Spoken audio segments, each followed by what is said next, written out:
ಆಶ್ರಯ ಟಿವಿ ವೀಕ್ಷಕರೆಲ್ಲರಿಗೂ ಸುವಾರ್ತಿಕ ಈ ಕಾರ್ಯಕ್ರಮಕ್ಕೆ ನಿಮ್ಮನ್ನು ಆತ್ಮೀಯವಾಗಿ ನಾವು ಸ್ವಾಗತಿಸ್ತೇವೆ. ಆಶ್ರಯ ಟಿವಿ ಪ್ರಸ್ತುತಪಡಿಸುವ ಈ ಒಂದು ಸುವಾರ್ತಿಕ ಕಾರ್ಯಕ್ರಮದಲ್ಲಿ ಅನೇಕ ದೇವ ಸೇವಕರ ಒಂದು ಸೇವೆಯ ಹಾದಿಯನ್ನು ನಾವು ನೋಡ್ತಾ ಇದ್ದೆವು, ಕೇಳ್ತಾ ಇದ್ದೆವು. ಅವರು ಪಡುವಂಥ ಪ್ರಯಾಸಗಳನ್ನು, ಅವರು ಬಂದಂಥ ಹಾದಿಗಳನ್ನು ನಾವು ಅವರ ಬಾಯಿಗಳಿಂದ ನಾವು ಕೇಳ್ತಾ ಬಂದಿದ್ದೇವೆ. ನೀವು ನೋಡಿದ್ದೀರಾ ಅನೇಕ ದೇವ ಸೇವಕರು, ಅದರ ಮೂಲಕವಾಗಿ ನೀವು ಉತ್ತೇಜನ ಹೊಂದಿದ್ದೀರಿ ಎಂಬುದಾಗಿ ನಾನು ನೆನೆಸ್ಕೊಳ್ತಾ ಇದ್ದೇವೆ. ಅವರ ವಾಕ್ಯ ಹೇಳ್ತದೆ, ಸುವಾರ್ತೆ ಸಾರುವವನ ಪಾದಗಳು ಎಷ್ಟು ಅಂದವಾಗಿದೆ ಎಂಬುದಾಗಿ. ಪ್ರಿಯ ವೀಕ್ಷಕರೇ, ಈ ಒಂದು ಸುವಾರ್ತಿಕ ಕಾರ್ಯಕ್ರಮದಲ್ಲಿ ಇವತ್ತು ಸಹ ಒಂದು ವಿಶೇಷ ದೇವ ಸೇವಕರೊಂದಿಗೆ ನಿಮ್ಮ ಮುಂದೆ ಬಂದಿದ್ದೇವೆ. ಕಡೂರಲ್ಲಿ ಸೇವೆ ಮಾಡುತ್ತಿರುವಂಥ ಪಾಸ್ಟರ್ ಚಂದ್ರಶೇಖರ್ ಅವರು ಈ ಕಾರ್ಯಕ್ರಮದಲ್ಲಿ ನಮ್ಮ ಮಧ್ಯದಲ್ಲಿದ್ದಾರೆ. ಅವರನ್ನು ಈ ಒಂದು ಕಾರ್ಯಕ್ರಮಕ್ಕೆ ನಾವು ಆತ್ಮೀಯವಾಗಿ ನಾವು ಸ್ವಾಗತಿಸೋಣ. Pastor, price lord. ನೀವು ಬಂದಿರುವಂಥದ್ದು ಬಹಳ ಸಂತೋಷವಾಗ್ತದೆ. ಈ ಒಂದು ಕಾರ್ಯಕ್ರಮದ ಮೂಲಕವಾಗಿ ಅನೇಕ ದೇವ ಸೇವಕರನ್ನು ನಾವು ಪರಿಚಯ ಪಡಿಸ್ತಾ ಇದ್ದೇವೆ. ಇವತ್ತು ನೀವು ನಿಮ್ಮ ಅನುಭವಗಳನ್ನು ಹೇಳಲಿಕ್ಕೆ ನೀವು ನಮ್ಮ ಮೊದಲಿರುವಂಥದ್ದು ಬಹಳ ಸಂತೋಷ. Thank you. ಪಾಸ್ಟರ್, ಮೊತ್ತ ಮೊದಲು ನಿಮ್ಮ ಊರು, ನೀವು ಹುಟ್ಟಿ ಬೆಳೆದು ಬಂದಂಥ ಊರು ಯಾವುದು ಪಾಸ್ಟರ್? ನಾನು ಹುಟ್ಟಿದ್ದು ಚಿತ್ರದುರ್ಗ ಜಿಲ್ಲೆಯಲ್ಲಿ, ಆ ಚಿತ್ರದುರ್ಗ ಊರಿನಲ್ಲಿ ಹುಟ್ಟಿದ್ದು. ಅಲ್ಲೇ ನಾನು ಹುಟ್ಟಿ ಬೆಳೆದಿದ್ದು. ನನ್ನ ವಿದ್ಯಾಭ್ಯಾಸ ಕೂಡ ಅಲ್ಲೇ ಆದಂಥದ್ದು. ಪಾಸ್ಟರ್, ನಿಮ್ಮ ಕಡೂರಿಂದ ಮತ್ತು ನಿಮ್ಮ ಸೇವೆ, ಈಗ ಇರುವಂಥ ಸೇವೆ ಅಲ್ಲಿಂದ ಮತ್ತು ನಿಮ್ಮ ಚಿತ್ರದುರ್ಗದಿಂದ ಎಷ್ಟು ಕಿಲೋಮೀಟರ್ ಆಗ್ತದೆ? ಚಿತ್ರದುರ್ಗದಿಂದ ಕಡೂರಿಗೆ ಸುಮಾರು 110 ಕಿಲೋಮೀಟರ್ ಆಗ್ತದೆ. 110 ಕಿಲೋಮೀಟರ್. ಪಾಸ್ಟರ್, ನೀವು ನಿಮ್ಮ ತಂದೆ ತಾಯಿಯರಿಗೆ ಎಷ್ಟು ಮಕ್ಕಳು ನೀವು ಹೇಳ್ಬೋದು? ನಮ್ಮ ತಂದೆ ತಾಯಿಗೆ ನಾವು 5 ಜನ ಮಕ್ಕಳು. ಅಂದರೆ ನಾವು ಅಣ್ಣ ತಮ್ಮದ್ರು 4 ಜನ, ಒಬ್ಬ ತಂಗಿ ನನಗೆ. ಓಕೆ. ಅಂದರೆ ನೀವು ಅದರಲ್ಲಿ ನಾನೇ ಎರಡನೇವನು. ಓಕೆ, ನೀವು ಎರಡನೇ ಮಗನಾಗಿ ಇದ್ದೀರಾ ಅಲ್ವಾ ಪಾಸ್ಟರ್? ಹೌದು, ನಾನು ಎರಡನೇವನು. ಒಬ್ಬ ಅಣ್ಣ ಇದ್ದಾನೆ, 2 ತಮ್ಮ ಇದ್ದಾರೆ, ಒಬ್ಬಳು ತಂಗಿ. ಓಕೆ. ಪಾಸ್ಟರ್, ನಿಮ್ಮ ತಂದೆ ತಾಯಿಯವರು ಪ್ರಾಪರ್ ಆಗಿ ಅದೇ ಚಿತ್ರದುರ್ಗದವರ ಅಥವಾ ಅವರು ಬೇರೆಯವ್ರನ್ನ ಬಂದು ಸೆಟ್ಲ್ ಆಗಿರುವಂಥವ್ರು? ಇಲ್ಲ, ನಮ್ಮ ತಂದೆ ಅವರು ಅದೇ ಹತ್ತಿರದ ಒಂದು ಗ್ರಾಮದಲ್ಲಿದ್ದಂಥವ್ರು. ಆದರೆ ನಮ್ಮ ತಾತ ಅವರೆಲ್ಲ ಮುಂಚಿತವಾಗಿ ಬೇರೆ ಸ್ಥಳದಲ್ಲಿದ್ದಂಥ ಹಾಸನ ಜಿಲ್ಲೆ ಆ ಕಡೆ ಮೈಸೂರು ಡಿಸ್ಟಿಕಲ್ಲಿ ಆ ಕಡೆ ಎಲ್ಲ ಅವರು ವಾಸ ಮಾಡ್ತಾ ಇದ್ದಂಥವ್ರು. ಆದರೆ ಕೆಲವು ವರ್ಷಗಳ ಹಿಂದೆ, ಅಂದರೆ ನಾವು ಹುಟ್ಟೋದಕ್ಕೆ ಮುಂಚಿತವಾಗಿಯೇ, ನಮ್ಮ ತಂದೆ ಹುಟ್ಟುವಾಗ ಆಗ ನಮ್ಮ ತಾತ ಅವರು ಈ ಚಿತ್ರದುರ್ಗ ಜಿಲ್ಲೆಗೆ ಬಂದು ನೆಲೆಗೊಂಡಿದ್ದಾರೆ.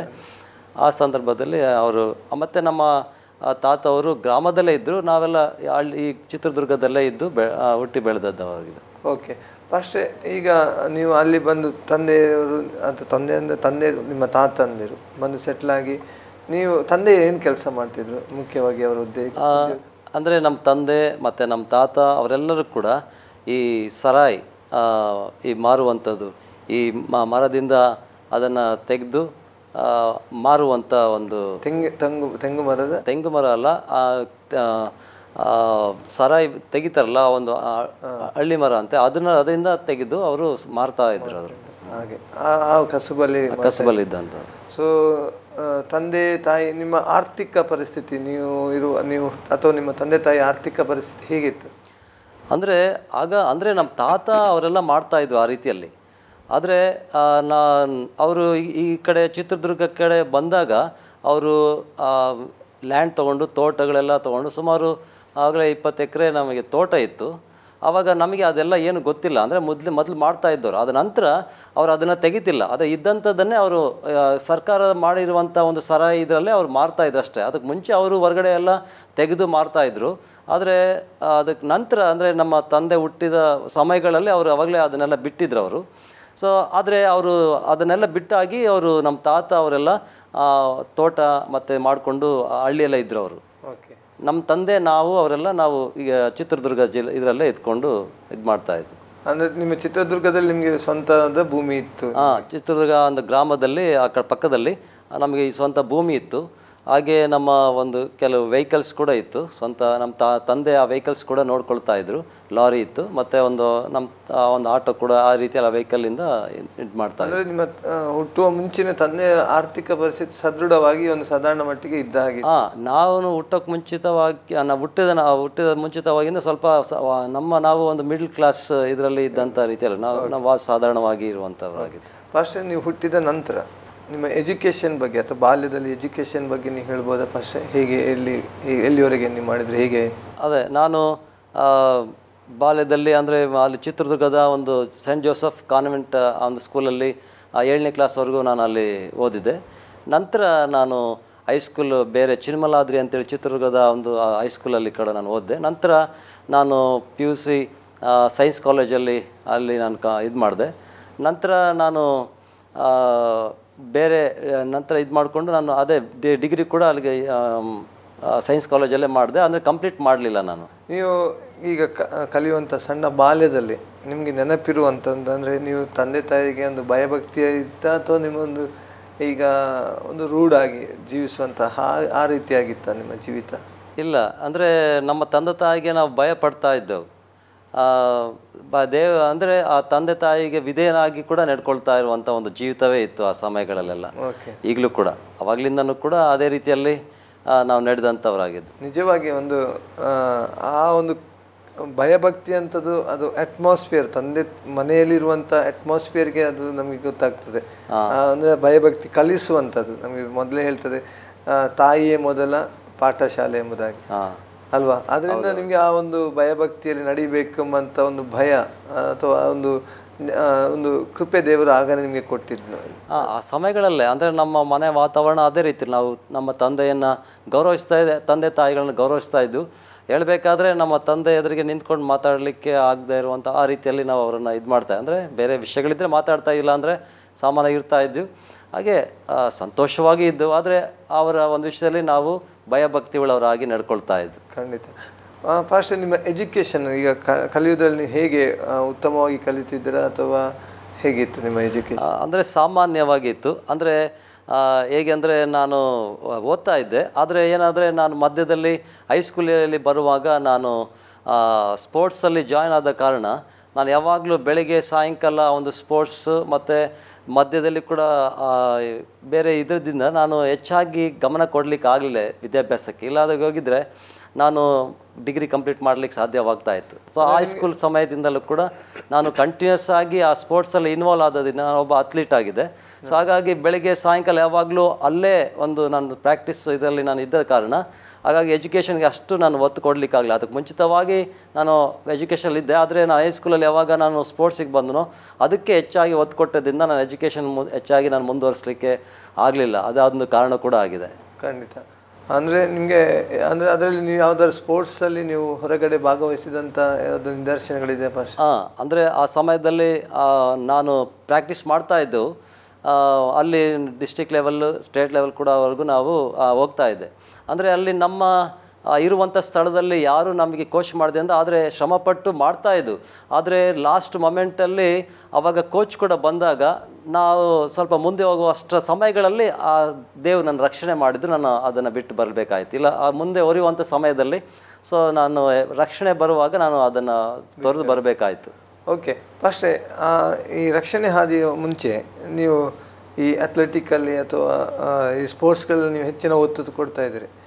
ಅದೇ ಸಮಯದಲ್ಲಿ ನೀವು ಹೈಸ್ಕೂಲಿಂದ ಡಿಗ್ರಿ ಬರುವಂಥ ಏಜ್ ಈಗ ನೋಡ್ತೇವೆ ನಾವು ಹೆಚ್ಚಾಗಿ ಯವನಸ್ಥರ ಆ ಕಾಲಘಟ್ಟ. ಇವತ್ತು ನಾವು ಲೋಕದಲ್ಲಿ ನೋಡುವಾಗ ಯವನ ಪ್ರಾಯದಲ್ಲಿ ಪಾಪಗಳು, ಅನೇಕ ತಪ್ಪಾದ ಕಾರ್ಯಗಳು, ತಪ್ಪಾದ ಮಾರ್ಗಗಳು, ಕುಡುಕತನ, ಇನ್ನು ಧೂಮಪಾನ, ಇಂಥ ತಪ್ಪಾದ ಮಾರ್ಗಗಳು ಅಥವಾ ಬ್ಯಾಡ್ ಫ್ರೆಂಡ್ಸ್ಗಳು, ಇಂಥ ಜೀವಿತ ನಾವು ನೋಡ್ತೇವೆ. ಎಲ್ಲ ಕಡೆಯಲ್ಲೂ ಗಮನವಾಗಿ ನಾವು ನೋಡ್ತೇವೆ. ಆ ದಿವಸಗಳಲ್ಲಿ ನಿಮ್ಮದು ಹೇಗಿತ್ತು ಪಾಸ್ಟರ್? ಅಂದರೆ ಹೈಸ್ಕೂಲಲ್ಲಿ ಆ ಥರ ಯಾವುದು ವಿಷಯಗಳಿರಲಿಲ್ಲ ನನ್ನ ಮೈಂಡಲ್ಲಿ ಯಾವಾಗಲೂ. ಅಂದರೆ ಭಕ್ತಿ ಉಳ್ಳವನಾಗಿ ತಂದೆ ತಾಯಿಗಳು ವಿಧೇಯನಾಗಿ ನಡ್ಕೊಳ್ತಾ ಇರುವಾಗ ಆದರೆ ಕಾಲೇಜಿಗೆ ಬಂದ ನಂತರ ಆ್ಯಕ್ಚುಲಿ ಕಾಲೇಜು ನಮ್ಮ ಮೆಟ್ಲತ್ತುವಾಗ ನಮ್ಮ ಮೈಂಡೇ ಸ್ವಲ್ಪ ಬದಲಾವಣೆಗಳಾಗ್ತದೆ. ಯಾಕಂದರೆ ಅಲ್ಲಿ ಫುಲ್ಲು ಈಗ ಸ್ಕೂಲ್ಗೂ ಹಾಗೂ ಕಾಲೇಜಿಗೂ ಭಾಳ ವ್ಯತ್ಯಾಸವಾಗಿರ್ತದೆ ಆ ವಾತಾವರಣ. ಹಾಗಾಗಿ ನಮ್ಮ ಮೈಂಡ್ ಫುಲ್ ಫ್ರೀ ಆಗಿ ಹೋಗ್ಬಿಡ್ತದೆ. ಆವಾಗ ನಾವು ಅಲ್ಲಿ ಮಾತಾಡುವಂಥ ವಿಧಾನಗಳು ಎಲ್ಲ ಬದಲಾಗಿ ಹೋಗ್ಬಿಡ್ತದೆ. ಆಗ ನಿಜವಾಗಿ ಹೇಳಬೇಕಂದ್ರೆ ಒಂದು ಒಳ್ಳೆಯ ಸ್ನೇಹಿತರ ಇದ್ದ ಕಾರಣ ಅಂಥ ಕೆಟ್ಟತನಕ್ಕೆ ಹೋಗ್ಲಿಕ್ಕೆ ಅವಕಾಶವಾಗಲಿಲ್ಲ. ಆದರೆ ಕಾಲೇಜಲ್ಲಿ ಸ್ವಲ್ಪ ನಾವು ಹೇಗೆ ಮಾಡಬೇಕಾಗಿತ್ತು ಅಲ್ಲಿ ಆ ಥರ ಮಾಡಿದೆವು. ನಂತರ ನಾನು ಡಿಗ್ರಿಗೆ ಬರುವ ಸಂದರ್ಭದಲ್ಲಿ ಅಂದರೆ ನಾನು PUC ಇರುವಾಗಲೇ ನಾನು ಸ್ಪೋರ್ಟ್ಸಲ್ಲಿ ಸೇರಿಕೊಂಡಂಥ ಸ್ಥಳದಲ್ಲಿ ಆ ಸಂದರ್ಭದಲ್ಲಿ ಕೆಲವು ಸ್ನೇಹಿತರು ಸಿಕ್ಕರು. ಅವರು ಒಳ್ಳೆಯವರೇ. ಆದರೆ ಸೊ ಈಗ ನಾವು ಲೋಕದಲ್ಲಿರುವಾಗ ಏನಾಗ್ತದಂದರೆ, ಸೊ ಈಗ ಲೋಕವು ಇರೋದ್ರಿಂದ ಅದು ಕೆಲವು ಸಂಗತಿಗಳು ಅದು ತಪ್ಪಲ್ಲ ಅಂತ ಅನಿಸುವಂಥದ್ದು. ಹಾಗಾಗಿ ಆ ಸಂದರ್ಭಗಳಲ್ಲಿ ಅದನ್ನು ಮಾಡಬೇಕು, ಇದನ್ನು ಮಾಡಬೇಕು ಅನ್ನೋ ಒಂದು ಆಲೋಚನೆ ಆ ಸಂದರ್ಭಗಳು ಬಂದದ್ದುಂಟು. ಆದರೆ ನೀವು ಯಾವುದಾದ್ರು ಧೂಮಪಾನ ಅಥವಾ ಕುಡಿಕ ತನಕ ಆಕೆ ಹೇಗೆ ನೀವು ಹೋಗಿ ಸಿಲುಕಿದ್ದೀರಾ?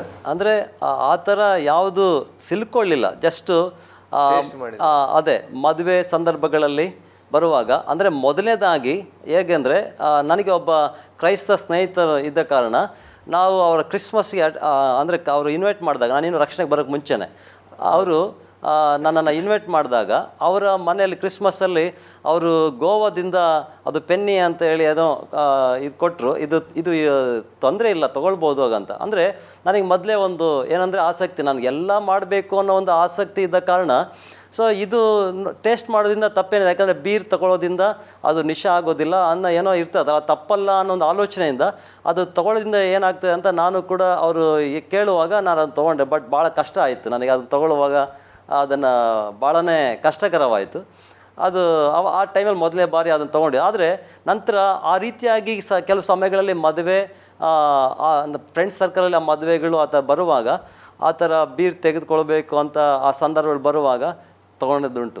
ಆದರೆ ದೇವ್ರ ಕೃಪೆಯಿಂದ ಅದಕ್ಕೆ ಅಡಿಕ್ಟ್ ಆಗದ ಹಾಗೆ ಅಷ್ಟರಲ್ಲಿ ನಾನು ರಕ್ಷಣೆ ಬರಲಿಕ್ಕೆ ಅವಕಾಶ ಆಯಿತು. ಖಂಡಿತ. ಈ ತಕೊಂಡುಕೊಂಡಂಥ ದಿವಸಗಳು ನಿಮಗೆ ತಂದೆ ತಾಯಿಯವರಿಗೆ ಅದು ತಿಳಿಕೆ ಬಂದ? ಯಾಕಂದರೆ ನಿಮ್ಮ ತಂದೆ ತಾಯಿಯವರು ನೀವು ಆಗನೇ ಹೇಳಿದರೆ ಒಂದು ನೇರವಾಗಿ ಮುಖ ಕೊಟ್ಟು ಮಾತಾಡದ ಸ್ಥಿತಿ, ಅಂದರೆ ಆ ಒಂದು ಭಯಭಕ್ತಿಯಲ್ಲಿ, ಅಂದರೆ ಆ ಕಾಲಘಟ್ಟ, ಅಂದರೆ ನಮ್ಮ ಕಾಲಘಟ್ಟದಲ್ಲಿ ನೋಡುವಾಗ ನಾವು ತಂದೆ ತಾಯಿಯವರಿಗೆ ಅಷ್ಟು, ಈಗ ಅಂದರೆ ಅಷ್ಟಿಲ್ಲ, ಬಟ್ ಆ ಕಾಲಘಟ್ಟಗಳಲ್ಲಿ ತಂದೆಗೆ ಮುಖ ಕೊಟ್ಟು ಮಾತಾಡುವಂಥದ್ದು ಬಹಳ ವಿರಳ. ಹೌದು. ಈ ಸಂದರ್ಭದಲ್ಲಿ ನೀವು ಗೊತ್ತಿಲ್ಲದೆ ಅಥವಾ ಏನೋ ಒಂದು ಹುಡುಗಾಟಕ್ಕೆ ಅಥವಾ ಫ್ರೆಂಡ್ಸಿನ ಒತ್ತಾಯಕ್ಕೋ ನೀವು ಕುಡಿದಂಥ ಅನುಭವ, ಅದು ತಂದೆ ತಾಯಿಯವರಿಗೆ ಗೊತ್ತಾದಂಥ ವಿಷಯಗಳಿದೆ? ಅದು ಗೊತ್ತಾಗಿಲ್ಲ ಅವ್ರಿಗೆ. ನಾನು ಅಂದರೆ ಇದುವರೆಗೂ ಕೂಡ ನಾನು ಆ ಥರ ತೆಗೆದುಕೊಂಡಿದ್ದೀನಂತ ಅವ್ರಿಗೆ ಇದುವರೆಗೂ ಗೊತ್ತಿಲ್ಲ, ಇದುವರೆಗೂ ಕೂಡ ಗೊತ್ತಿಲ್ಲ. ಅಂದರೆ ಆ ಸಮಯದಲ್ಲಿ ಒಂದು ದಿವಸ ನಾನು ಆ ಥರ ತೊಗೊಂಡು ಮನೆಗೆ ಬರುವಾಗ, ಆಗ ನನ್ನ ತಾಯಿ ಬಾಗಿಲು ತೆಗೆದ್ರು ರಾತ್ರಿ. ಆವಾಗ ನನಗೆ ಅನ್ನಿಸ್ತು, ಅಂದರೆ ನನ್ನ ಮನಸ್ಸಿಗೆ ಬಹಳ ವೇದನೆ ಉಂಟಾಯಿತು. ಅಂದರೆ ಯಾಕಂದರೆ ನನ್ನ ಮನೆಯಲ್ಲಿ ಇರುವಂತಕ್ಕಂಥ ಅಣ್ಣ ತಮ್ಮಂದರಲ್ಲಿ ನನ್ನನ್ನು ಅವ್ರು ಹೆಚ್ಚಾಗಿ ಪ್ರೀತಿ ಮಾಡ್ತಾಯಿದ್ರು. ಹಾಗಾಗಿ ಅವರು ನನ್ನನ್ನು ನಂಬಿದ್ರು ಕೂಡ. ಹೇಳ್ಬೇಕಾದ್ರೆ ನನ್ನ ಅಣ್ಣ ತಮ್ಮಂದರು ಆ ಥರ ದುಶ್ಚಟಗಳಲ್ಲಿ ಬಿದ್ದಿದ್ರು, ಆದರೆ ನಾನು ಆ ಥರ ಇರಲಿಲ್ಲ. ಯಾಕೆ ಹೇಳ್ಬೇಕಂದ್ರೆ ಅವರು ಆ ಥರ ಇದ್ದರು. ಸೊ ಹಾಗಾಗಿ, ಆದರೆ ನಾನು ಆ ಥರ ಇರಲಿಲ್ಲ. ಆದರೆ ಈಗ ನನ್ನ ನಂಬಿ ಅವರು ಯಾವುದು ವಿಷಯಗಳಲ್ಲಿ ಅವರು ಇದು ಮಾಡಲಿಲ್ಲ. ಅಂದರೆ ನಾನು ಎಲ್ಲಿಗೂ ಹೊರಗಡೆ ಹೆಚ್ಚಾಗಿ ಹೋಗ್ತಿರಲಿಲ್ಲ. ನಾನು ಸ್ಪೋರ್ಟ್ಸ್ ಆಯಿತು, ಕಾಲೇಜ್ ಆಯಿತು, ಸ್ಕೂಲ್ ಆಯಿತು, ಎಜುಕೇಷನ್ ಏನಿದೆ ಆ ವಿಷಯಗಳಲ್ಲಿ, ಕಂಪ್ಯೂಟರ್ ಕ್ಲಾಸ್ ಅಷ್ಟೇ ಎಲ್ಲ ಇರ್ತಾಯಿದ್ದೆ. ಈ ಹೇಳ್ಬೇಕಂದ್ರೆ ಫಿಲಮ್ಗಳು ಹೋಗೋದು ಕೂಡ ಅಷ್ಟು ನನಗೆ ಇದಿರ್ತಿಲ್ಲ. ಮನೇಲಿ ಟಿ ವಿಯಲ್ಲಿ ಇದ್ದರೆ ನೋಡ್ತಾ ಇದ್ದೆ. ಹಾಗಾಗಿ ಕೆಲವು ಟೈಮ್ಗಳಲ್ಲಿ ನಾನು ಅಕಸ್ಮಾತ್ ಕಾಲೇಜ್ ಸಮಯಗಳು ಬರುವಾಗ ಏನಾಗ್ತದೆ ಅಂದರೆ, ಫ್ರೆಂಡ್ಸು ಏನಾದರೂ ನನಗೆ ಕರೆದ್ರೆ ಅವಾಗ ನಾನು ಹೋಗ್ತೀನಿ ಅಂದರೆ ತಕ್ಷಣ ಕಳಿಸ್ಬಿಡ್ತಾಯಿದ್ರು. ಯಾಕಂದರೆ ನಾನು ಎಲ್ಲೂ ಹೋಗ್ತಾ ಇರಲಿಲ್ಲ ಹೆಚ್ಚಾಗಿ. ಆದರೆ ನಮ್ಮ ಅಣ್ಣ ತಮ್ಮಂದಿರು ಕೆಲವರು ಅವರು ಕೇಳಿದ್ರು ಕೂಡ ಕಳಿಸ್ತಾರೆ, ಯಾಕಂದರೆ ಯಾವಾಗಲೂ ಅವ್ರು ಹೋಗ್ತಾ ಇದ್ದ ಕಾರಣ. ಸೊ ಈ ರೀತಿಯಲ್ಲಿ ನಾನು ನಂಬಿಕೆ ಇಟ್ಟು ಅವರು ನಾನು ಎಲ್ಲಿಗೆ ಹೋಗ್ಲಿಕ್ಕೂ ಬಿಡ್ತಾಯಿದ್ರು. ಆದರೆ ನಾನು ಇಂಥ ಸಂದರ್ಭದಲ್ಲಿ ನಾನು ಈ ಥರ ಮಾಡಿದ್ನಲ್ಲ ಅಂತ ಎಷ್ಟೋ ಸಾರಿ ನನ್ನ ಮನಸ್ಸಿಗೆ ಬಾಧೆ ಉಂಟು. ಅಂದರೆ ಆ ಸಮಯದಲ್ಲಿ ನನಗೆ ಭಾಳನೇ ನೋವಾಯಿತು. ನನ್ನ ತಂದೆ ತಾಯಿಗೆ ನಾನು ಮೋಸ ಮಾಡ್ತಾ ಇದ್ದೀನಲ್ಲ ಅಂತ ಆ ವಿಷಯಲ್ಲೂ ಕೂಡ ನನ್ನ ಹೃದಯದಲ್ಲಿ ಆ ಥರ ಆಲೋಚನೆ ಬಂದದ್ದು ಉಂಟು ಆ ಸಮಯಗಳಲ್ಲಿ. ನಿಮ್ಮ ಅಣ್ಣಂದಿರು ತಮ್ಮಂದಿರು ತಪ್ಪಾದ ಮಾರ್ಗದಲ್ಲಿದ್ದರು, ಆ ಒಂದು ಭಯ ಭಕ್ತಿ, ತಂದೆ ತಾಯಿ ಮೇಲೆ ಇಟ್ಟುವಂಥ ಭಯಭಕ್ತಿ ನಿಮ್ಮನ್ನು ಒಂದು ರೀತಿಯಲ್ಲಿ ಈ ಎಲ್ಲ ತಪ್ಪಾದ ಒಂದು ಮಾರ್ಗದಿಂದ ತಪ್ಪಿಸ್ತಾ ಬಂತು ಅಂತ ಎನಿಸ್ತದೆ ನಾನು. ಮತ್ತು ಫ್ರೆಂಡ್ಸ್ ಸರ್ಕಲ್ಸ್, ನೀವು ಆಯ್ಕೆ ಮಾಡಿರುವಂಥ ಫ್ರೆಂಡ್ಸ್, ನಿಜವಾಗಿ ಇವತ್ತು ನಾವು ಮಾಡುವಂಥ ಆಯ್ಕೆ, ಇವತ್ತು ವೀಕ್ಷಕರು ಸಹ ನಾವು ನೋಡ್ತಾ ಇದ್ದಾರೆ, ಅನೇಕರು ನಾನು ದೃಢವಾಗಿರ್ತೇನೆ, ನಾನು ಧೈರ್ಯವಾಗಿರ್ತೇನೆ, ನಾನು ಏನು ತಪ್ಪಾದ ಮಾರ್ಗದಲ್ಲಿ ಹೋಗುವುದಿಲ್ಲ ಎಂಬುದಾಗಿ ಬ್ಯಾಡ್ ಫ್ರೆಂಡ್ಸ್ಗಳನ್ನು ಫ್ರೆಂಡ್ಸ್ಶಿಪ್ ಮಾಡೋದ್ರಿಂದ ಸಹ ತಪ್ಪಾಗಿ ಬೀಳುವಂಥ ಸಾಧ್ಯತೆ ಇದೆ ಅಲ್ಲ ಪಾಸ್ಟರ್? ಖಂಡಿತ. ಅದೇ ನೀವು ಆಯ್ಕೆ ಮಾಡಿರುವಂಥ ಆಯ್ಕೆ ಸಹ ಒಂದು ಮಟ್ಟಿಗೆ, ಅಂದರೆ ಅಂಥ ತಪ್ಪಾದ ಫ್ರೆಂಡ್ಸ್ಗಳನ್ನು ನೀವು ಆಯ್ಕೆ ಮಾಡದ ನಿಮಿತ್ತವಾಗಿ ಇವತ್ತು ಅದು ತಪ್ಪಾದ ಮಾರ್ಗದಲ್ಲಿ ನಡೆಯದ ಹಾಗೆ ನಿಮ್ಮನ್ನು ನೀವು ಕಾದುಕೊಳ್ಳಿಕ್ಕೆ ಸಾಧ್ಯವಾಯಿತು. ಹೌದು. ಯಾಕಂದರೆ ನಾನು ಹೇಳ್ದ ಹಾಗೆ ನನ್ನ ಅಣ್ಣ ತಮ್ಮಂದಿರಿಗೆ ಆಗ ಅವ್ರಿಗೆ ಸಿಕ್ಕಂಥ ಒಂದು ಸ್ನೇಹಿತರಿಂದನೇ ಅವರು ಆ ರೀತಿಯಲ್ಲಿ ಆ ದಾರಿಯಲ್ಲಿ ಹೋಗ್ಲಿಕ್ಕೆ ಅವಕಾಶ ಆಯಿತು. ಆದರೆ ನನಗೆ ಸಿಕ್ಕಂಥ ಸ್ನೇಹಿತರು ಅಂದರೆ ಅವರು ಕೂಡ ಅದೇ ಒಂದು ಕಂಟ್ರೋಲಲ್ಲಿದ್ದಿಂದ ಸೊ ನಾನು ಅವರೊಟ್ಟಿಗೆ ನಮ್ಮ ಮತ್ತೆ ಮಾತಾಡುವಾಗ ಆ ಒಂದು ವಿಷಯಗಳು ಮುಂದುವರಿಲಿಕ್ಕೆ ಅವಕಾಶ ಆಗಲಿಲ್ಲ. ಅಂದರೆ ನನಗೆ ಸಿಕ್ಕಂಥ ಸ್ನೇಹಿತರು ಕೂಡ ಅದೇ ರೀತಿಯಲ್ಲೇ ಅವರು ಕೂಡ ಒಳ್ಳೆಯ ದಾರಿಯಲ್ಲಿ ಹೋಗ್ಬೇಕಂತ. ಆದರೆ ಏನಂದರೆ ಈ ಥರ ಲೋಕ ಹೋಗ್ತಾ ಇರೋದ್ರಿಂದ ಸ್ವಲ್ಪ ಅದನ್ನು ಟೇಸ್ಟ್ ಮಾಡೋ ಒಂದು ವಿಧಾನದಲ್ಲಿ ಇದ್ದು ಅಷ್ಟೇ. ಆದರೆ ಅತಿಯಾಗಿ ಕುಡಿದು ಇದಾಗುವಂಥ ಯಾರು ನನಗೆ ಆ ಥರ ಇಲ್ಲ, ಅಂದರೆ ಆ ಥರ ಯಾವುದು ಸ್ನೇಹಿತರಿಲ್ಲ ನನಗೆ. ಖಂಡಿತ ಭಾಷೆ ಅದನ್ನ ನಾನು ಹೇಳುವಂಥದ್ದು. ಈಗ ಒಂದು ಫ್ರೆಂಡ್ಸ್ ಅಂತ ಹೇಳುವಾಗ ನಮ್ಮ ಆಯ್ಕೆ ಇರ್ತದೆ. ಈಗ ಫ್ರೆಂಡ್ಸ್ ಮಾಡ್ಲಿಕ್ಕೆ ಹೇಳಲಿಕ್ಕೆ ತುಂಬಾ ಆಯ್ಕೆ ಇರ್ತದೆ. ಅದ್ರಲ್ಲಿ ನಾವು ಸೆಲೆಕ್ಟ್ ಮಾಡಿ ಆಯ್ಕೆ ಮಾಡುವಂಥದ್ದು ನಮ್ಮದು ಕರ್ತವ್ಯ. ನಾವು ಯಾವುದು ಸರಿ, ಆದರೆ ನೀವು ಅದನ್ನು ಸರಿಯಾದದನ್ನು ಆಯ್ಕೆ ಮಾಡಿದ್ರೆ ನಿಮ್ಮ ಅಣ್ಣಂದಿರು ತಮ್ಮಂದಿರು ಅವರಲ್ಲಿ ಆಯ್ಕೆ ಮಾಡಿ ತಪ್ಪಾದದನ್ನು ಅವರು ನೋಡಿ ಆಯ್ಕೆ ಮಾಡಿರ್ತಾರೆ. ನೀವು ಆಯ್ಕೆ ಮಾಡಿದ್ದನ್ನು ಒಳ್ಳೆಯದನ್ನೇ ನೋಡಿ ಆಯ್ಕೆ ಮಾಡಿದ್ದೆ. ಫಸ್ಟ್ ಈಗ ನೀವು ಹೀಗೆ ಬೆಳೀತಾ ಬರ್ತಿದ್ದೀರಾ, ನೀವು ಒಂದು ರೀತಿಯಲ್ಲಿ ನಿಮಗೆ ಒಳಗೆ ಚುಚ್ಚಿದ ಅನುಭವ ಆಗ್ತಿತ್ತು. ಯಾವಾಗ ತಪ್ಪಾದ ಮಾರ್ಗದಲ್ಲಿ ಹೋದರೆ ಕುಡಿತು ಬರುವಾಗ ಈ ರೀತಿಯಲ್ಲಿದ್ದಾಗ ಅಂಥ ಫೇಸ್ ಆದಾಗ ಇದು ತಂದೆ ತಾಯಿಯವ್ರಿಗೆ ಗೊತ್ತಾಗಲಿಲ್ಲ ಅಂತೇಳಿ ಹೇಳಿದ್ದೀರಾ. ಆಗ ನೀವು ಅದನ್ನು ಹೇಗೆ ಎದುರಿಸಿದ್ದೀರ? ಇನ್ನೂ ಸಹ ನೀವು ಯೇಸು ಸ್ವಾಮಿಯನ್ನು ಕಂಡುಕೊಳ್ಳಿಲ್ಲ, ಆದರೆ ನಿಮಗೆ ಮನೆಗೆ ಬರುವಾಗ ಏನೋ ತಾಯಿ ಬಾಗಿಲು ತೆಗೆಯುವಾಗ ಅಥವಾ ತಾಯಿಯ ಮುಂದೆ ಹೋಗುವಾಗ ನಿಮಗೆ ವೇದನೆ ಅನಿಸ್ತದೆ. ಅದನ್ನು ಹೇಗೆ ನೀವು ನಿಮ್ಮನ್ನು ನೀವು ಸಮಾಧಾನ ಪಡಿಸ್ಕೊಂಡ್ರೆ? ಅಂದರೆ ಆ ಸಮಯದಲ್ಲಿ ಆದರೆ ಯಾವಾಗಲೂ ಅದು ನನ್ನನ್ನು ಚುಸ್ತಾನೇ ಇತ್ತು. ಬಟ್ ನಾನು ಅದನ್ನು ಹೇಗೆ ಇದು ಮಾಡ್ಕೊಳ್ಬೇಕು ನನಗೆ ಗೊತ್ತಾಗಲ್ಲ. ಅವಾಗ ನಾನೇನು ಮಾಡಿದೆ, ಅದನ್ನು ನಿಲ್ಲಿಸ್ಬಿಡೋದೇ ಒಳ್ಳೆಯದು, ನಾವು ಅದನ್ನು ಮಾಡಬಾರ್ದು ಅಂತ ಹೇಳಿ ನಾನು ಅದನ್ನು ಇದು ಮಾಡಿಕೊಂಡು ನಿಲ್ಲಿಸೋದಕ್ಕೆ ನಾನು ಪ್ರಯತ್ನ ಪಟ್ಟೆ. ಯಾಕಂದರೆ ಅವ್ರಿಗೆ ನಾನು ಮೋಸ ಮಾಡ್ತಾ ಇದ್ದೀನಿ ಅಂತ ಒಂದು ಆಲೋಚನೆ ನನಗೆ ಬಂದ ಕಾರಣ ನಾನು ಅದನ್ನು ನಿಲ್ಲಿಸೋದಕ್ಕೆ ಅದನ್ನು ಆ್ಯಕ್ಚುಲಿ ನಾವು ಮಾಡಿಲ್ಲ, ಕೆಲವು ಸಮಯಗಳು ಮಾಡಿದ್ದೀನಿ, ಅದನ್ನು ಹಾಗೆ ಸ್ಟಾಪ್ ಮಾಡೋದು ಅದನ್ನು. ಓಕೆ.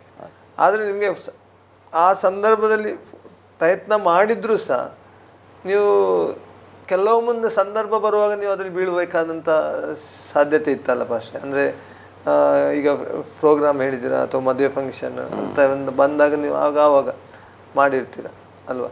ಓಕೆ ಭಾಷೆ. ಹೀಗಿರುವಾಗ ಯೇಸು ಸ್ವಾಮಿಯ ಬಗ್ಗೆ ಪರಿಚಯ ನಿಮಗೆ ಹೇಗಾಯಿತು? ಅಂದರೆ ಹೇಗೆ ಅಂದರೆ ಅದೇ ಇದೇ ರೀತಿಯಲ್ಲಿ ಇದೊಂದೇ ಅಲ್ಲ, ಅಂದರೆ ನಮ್ಮ ತಾಯಿಯನ್ನು ನೋಯಿಸ್ತಾ ಇದ್ದೀನಿ ಅನ್ನೋ ವಿಷಯಕ್ಕಷ್ಟೇ ಅಲ್ಲ, ಆದರೆ ಅದು ಮರ್ತೋಯ್ತು, ಅದು ಬಿಟ್ಟೋಯ್ತು ಅದು. ಆದರೆ ಒಂದೇನಂದರೆ ಯಾವಾಗಲೂ ನಾನು ಎಲ್ಲ ಸಮಯಗಳಲ್ಲಿ ಕೂಡ ಆ್ಯಕ್ಚುಲಿ ನಾನು ಎಲ್ಲ ನಾನು ಕಾಲೇಜಿಗೆ ಹೋಗಿ ಬಂದ ನಂತರ ಒಬ್ಬನೇ ಇರುವ ಸಮಯಗಳಲ್ಲಿ ಯಾವಾಗಲೂ ನನ್ನನ್ನು ವೇದನೆ ಪಡಿಸುವಂಥ ಕೆಲವು ಸಂಗತಿಗಳು, ಅಂದರೆ ಏನಂದರೆ ಏನೋ ನಾನು ಕಳ್ಕೊಂಡಿದ್ದೀನಿ ನನ್ನಲ್ಲಿ ಅಂತ ಅನಿಸ್ತಾನೆ ಇತ್ತು. ಏನಂತ ನನಗೆ ಗೊತ್ತೇ ಆಗ್ತಿಲ್ಲ. ಆಗ ಆ ಸಮಯಗಳೆಲ್ಲ ಹೆಚ್ಚಾಗಿ ಪೂಜೆಗಳು ಮಾಡೋದಕ್ಕೆ ನಾನು ಪ್ರಯತ್ನ ಪಡ್ತಾ ಇದ್ದೆ. ನೀವು ಹಿಂದೂ ಧರ್ಮದಲ್ಲಿ? ಹೌದು, ಇದ್ದಂಥ ಧರ್ಮದಲ್ಲಿ ನಾನು ಹೆಚ್ಚಾಗಿ ಮತ್ತೆ, ಯಾಕಂದರೆ ಇದರಿಂದ ನಮಗೆ ಏನಾದರೂ ಬಿಡುಗಡೆ ಸಿಗ್ತದೆ ಅನ್ನೋ ಆಲೋಚನೆಯಿಂದ ಮತ್ತೆ ನಾನು ಪೂಜೆಗಳನ್ನು ಜಾಸ್ತಿ ಮಾಡ್ತಾ ಹೋಗಲಿಕ್ಕೆ ಪ್ರಯತ್ನ ಪಟ್ಟೆ, ದೇವಸ್ಥಾನಗಳಿಗೆ ಹೋಗಲಿಕ್ಕೆ ಪ್ರಾರಂಭಿಸಿದೆ. ಸೊ ಆಗ ಅಂದರೆ ಅದನ್ನು ಬಿಡುಗಡೆ ಸಿಗುತ್ತೇನೋ ಅಂತ. ಅಂದರೆ ಕೆಲವು ಸಮಯಗಳಲ್ಲಿ ನಾನು ಆಲೋಚನೆ ಮಾಡ್ತಾ ಇದ್ದೆ, ನನಗೆ ಒಳ್ಳೇದೇನಾದರೂ ನನಗೆ ಸಿಗ್ತದಾ ಅಂತ, ಯಾರಾದರೂ ನನಗೆ ಹೇಳ್ತಾರಾ ಅಂತ. ಕೆಲವು ಸಮಯಗಳಲ್ಲಿ ನಮ್ಮಲ್ಲಿ ಪೇಪರ್ ತರಿಸ್ತಾ ಇರುವಾಗ ಸುಪ್ರಭಾತ ಅಂತ ಒಂದು ಪದ ಬರ್ತಾಯಿತ್ತು. ಅದರಲ್ಲಿ ಕೆಲವು ನುಡಿಗಳನ್ನು ಕೊಡ್ತಾಯಿದ್ರು. ಹಾಗಾಗಿ ಅದರಲ್ಲೇ ಏನಾದರೂ ನನ್ನ ತಿಳ್ಕೊಂಡು ಒಳ್ಳೆಯದನ್ನು ಮಾಡ್ಬೋದಾ ಅನ್ನೋ ಆಲೋಚನೆಯಲ್ಲಿ ಅದನ್ನೆಲ್ಲ ಹುಡುಕ್ಲಿಕ್ಕೆ ಪ್ರಯತ್ನ ಪಡ್ತಾ ಆ ಒಂದು ಸ್ಥಿತಿಯಲ್ಲಿ ನಾನಿದ್ದೆ. ನನ್ನ ಹೃದಯ ಯಾವಾಗಲೂ ಆ ರೀತಿಯಲ್ಲಿ ಒಳ್ಳೆಯದನ್ನು ಹುಡುಕ್ಲಿಕ್ಕೆ ಪ್ರಯತ್ನ ಪಡ್ತಾ ಇದೆ. ಯಾಕಂದರೆ ನಾನು ನನ್ನಲ್ಲಿ ಏನೋ ಕಳ್ಕೊಂಡಿದ್ದೀನಿ ಅಂತ ಅನಿಸ್ತಾ ಇರೋದ್ರಿಂದ ದೇವರಲ್ಲಿ ಅದು ಸಿಗ್ಬೋದೇನೋ ಅನ್ನೋ ಇದರಿಂದ ಪೂಜೆಗಳನ್ನು ನಾನು ಮಾಡಲಿಕ್ಕೆ ಪ್ರಾರಂಭ ಮಾಡ್ತಾ ಇದ್ದೆ. ಯಾವ ಏಜಿಂದ ಫಸ್ಟ್ ನೋಡಿ? ಅಂದರೆ ಇದನ್ನು ತುಂಬ ವಿರಳ ಹೇಳುವಂಥದ್ದು ಅಲ್ವಾ? ಒಳ್ಳೆಯದನ್ನು ಮಾಡಬೇಕು, ನಾನು ಒಳ್ಳೆಯವನಾಗಬೇಕೆಂಬಂಥ ಆಸೆ ಎಲ್ಲರಿಗೂ ಇರ್ತದೆ. ಒಳ್ಳೆಯದನ್ನು ಮಾಡಬೇಕೆಂಬಂಥ ಒಂದು ಬಯಕೆ ಬರುವಂಥ, ನಾನು ಏನೋ ಕಳ್ಕೊಂಡಿದ್ದೇನೆ. ಇದು ಯಾವ ಏಜಿನಿಂದ ನಿಮಗೆ? ಅಂದರೆ ಸುಮಾರು 21 ವಯಸ್ಸು ಹೆಚ್ಚು ಕಡಿಮೆ ಆ ಸಮಯಗಳಲ್ಲಿ, 20-21 ಇರುವಾಗ, ಅಂದರೆ ಆ ಸಮಯಗಳಲ್ಲಿ ಆ ಥರ ಇತ್ತು. ನಾನು ಹುಡುಕ್ಲಿಕ್ಕೆ ಪ್ರಾರಂಭ ಮಾಡಿದಾಗ 21 ಆ ಸಮಯಗಳಲ್ಲಿ ನಾನು ಇದು ಮಾಡ್ತಾ ಹೋಗ್ತಾ 21-22 ಆ ಸಮಯಗಳಲ್ಲಿ ನಾನು ಹುಡುಕ್ಲಿಕ್ಕೆ ಪ್ರಾರಂಭಿಸಿದೆ. ಅಂದರೆ ಹುಡುಕೋದಂದರೆ ದೇವರನ್ನು ಪೂಜೆ ಮಾಡಲಿಕ್ಕೆ ಪ್ರಾರಂಭಿಸಿದೆ. ಆಗ ಆ ಸಮಯದಲ್ಲಿ ನಾನು ಇದು ಮಾಡ್ತಾ ಇರುವಾಗ ಯಾವುದರಲ್ಲೂ ಕೂಡ ನಾನು ಏನು ಪರಿಹಾರ ಕಂಡ್ಕೊಳ್ಳಿಕ್ಕೆ ಆಗಲಿಲ್ಲ ನನ್ನಲ್ಲಿ. ಆಗ ಒಂದು ದಿವಸ ನಾನು ಅಂದರೆ ಹೇಳ್ಬೇಕಂದ್ರೆ ಈಗ ಈ ಒಂದು ದೇವರುಗಳ ವಿಷಯದಲ್ಲಿ ನೋಡುವಾಗ ಆಗ ದೇವಸ್ಥಾನಗಳಿಗೆ ಹೋಗ್ಬೇಕಂತ ಸಂದರ್ಭಗಳಲ್ಲಿ ಅಂದರೆ ಒಂದು ದಿವಸ ನನಗೆ ಯಾರೋ ಹೇಳ್ದ ಹಾಗೆ ಒಂದು ಆಲೋಚನೆ ನನಗೆ ಬಂತು. ಇಷ್ಟೆಲ್ಲ ಮಾಡ್ತಾ ಇದೆಯಲ್ಲ, ಇದು ಸರಿನಾ, ಇಷ್ಟೊಂದು ದೇವರುಗಳು ಇದೆಯಾ ಅಂತ ನನಗೆ ಯಾರೋ ಹೇಳ್ದ ಹಾಗೆ ಆ ಶಬ್ದ ನನಗೆ ಒಳಗೆ ಮನಸ್ಸಿನಲ್ಲಿ ಕೇಳಿಸ್ಕೊಳ್ಳುವಾಗ ಯಾರು ಹೇಳ್ದ ಹಾಗೆ ಆಯಿತು. ಆವಾಗ ನಾನೇನು ಮಾಡಿದೆ, ಹೌದಲ್ವಾ, ನಾವು ಓದಿರೋರು, ವಿದ್ಯಾಭ್ಯಾಸ ಉಳ್ಳವರು, ನಾವು ತಿಳಿದೇನೆ ಏನು ಏನಾದರೂ ಮಾಡಿದ್ರೆ ಅದು ಪ್ರಯೋಜನ ಏನು? ಈಗ ವಿದ್ಯಾಭ್ಯಾಸ ಇಲ್ಲದವನು ಅವನಿಗೆ ಗೊತ್ತಿಲ್ಲ, ಏನೋ ಮಾಡ್ತಾ ಇದ್ದಾನೆ. ಈಗ ನಾವು ಓದಿ ತಿಳಿದಿರುವವರು ಸುಮ್ಮನೆ ಅದು ಸರಿನಾ ತಪ್ಪಾ ಅಂತ ತಿಳ್ಕೊಳ್ದೇನೆ ನಾವು ಸುಮ್ಮನೆ ಮಾಡ್ತಾ ಇದ್ರೆ ಅದ್ರಲ್ಲಿ ಏನು ಪ್ರಯೋಜನ ಅಂತ ಒಂದು ಆಲೋಚನೆ ಬರಲಿಕ್ಕೆ ಪ್ರಾರಂಭವಾಯಿತು ನಿಮ್ಮ ಒಳಗಿಂದ. ಅವಾಗ ನಾನೇ ನಿಮ್ಗೆ ಆ ಒಂದು ತವಕ ಇತ್ತು, ನನಗೆ ಅಂದ್ರೆ ಏನು ಒಳ್ಳೇದನ್ನು ಮಾಡಬೇಕು, ನೀವು ಯಾವುದೋ ಒಂದು ಮಾರ್ಗವನ್ನು ಹುಡ್ಕೊಂಡ್ರಿ, ಆದ್ರೆ ಅದರೊಳಗೆ ನಿಮ್ಗೆ ಪ್ರಶ್ನೆ ಬರ್ಲಿಕ್ಕೆ ಸ್ಟಾರ್ಟ್ ಆಯ್ತು, ನಾನು ಮಾಡುವಂಥದ್ದು ಸರಿಯಾ, ಸರಿನಾ, ಇದೆಲ್ಲ ಮಾಡ್ತಾ ಇದ್ದೀನಲ್ಲ, ಇದು ಸರಿನಾ ಅಂತ ಒಂದು ಆಲೋಚನೆ ಬರಲಿಕ್ಕೆ ಪ್ರಾರಂಭ ಮಾಡಿದಾಗ ನಾನು ಮತ್ತೆ ನನ್ನಲ್ಲಿ ಒಂದು ಆಲೋಚನೆ ಮಾಡ್ಕೊಳ್ಳಿಕ್ಕೆ ಪ್ರಾರಂಭಿಸಿದೆ, ಸರಿನಾ ತಪ್ಪಾ ಅಂತ. ಸೊ ಅಂದರೆ ಅದರಲ್ಲಿ ಏನಂದರೆ ಇಷ್ಟೊಂದು ದೇವ್ರುಗಳಿದೆಯಾ ಅನ್ನೋ ಪ್ರಶ್ನೆ ಕೂಡ ಅದರಲ್ಲಿ ಬಂತು. ಇದೆಲ್ಲ ಮಾಡ್ತಿರೋ ಸರಿನಾ, ಇಷ್ಟೊಂದು ದೇವ್ರುಗಳಿದೆಯಾ ಅನ್ನೋ ಒಂದು ಪ್ರಶ್ನೆ ಆವಾಗ ಬರುವಾಗ, ಹೌದಲ್ವಾ ಇದೆಯಾ ಅಂತ ಅವಾಗ ನಾನು ಹುಡುಕ್ಲಿಕ್ಕೆ ಪ್ರಾರಂಭಿಸಿದೆ. ಮತ್ತೆ ಇನ್ನೂ ಅಂದರೆ ಅವಾಗ ಕೆಲವು ಪುಸ್ತಕಗಳನ್ನು ನೋಡುವಾಗ ಇರೋದು ಒಬ್ಬನೇ ದೇವರು, ಇದೆಲ್ಲ ಹೆಸರುಗಳಿಗಾಗಿದೆ, ಆದರೆ ಒಬ್ಬನೇ ದೇವರು ಅಂತ ಆವಾಗ ನಾನು ಕೆಲವು ಇದರಿಂದ ಉತ್ತರವನ್ನು ಕಂಡುಕೊಂಡೆ. ಒಂದು ಪುಸ್ತಕಗಳಲ್ಲಿ ಇದು ಮಾಡ್ಕೊಳ್ಳುವಾಗ ಕೆಲವರಲ್ಲಿ ಮಾತುಗಳ ಮೂಲಕವಾಗಿಯೇ ಮಾತಾಡ್ತಾ ಹೀಗೇ ಒಬ್ಬನೇ ದೇವರಿರೋದು ಅಂತ ನಾನು ಮನವರಿಕೆ ನನಗೆ ಉಂಟಾಯಿತು.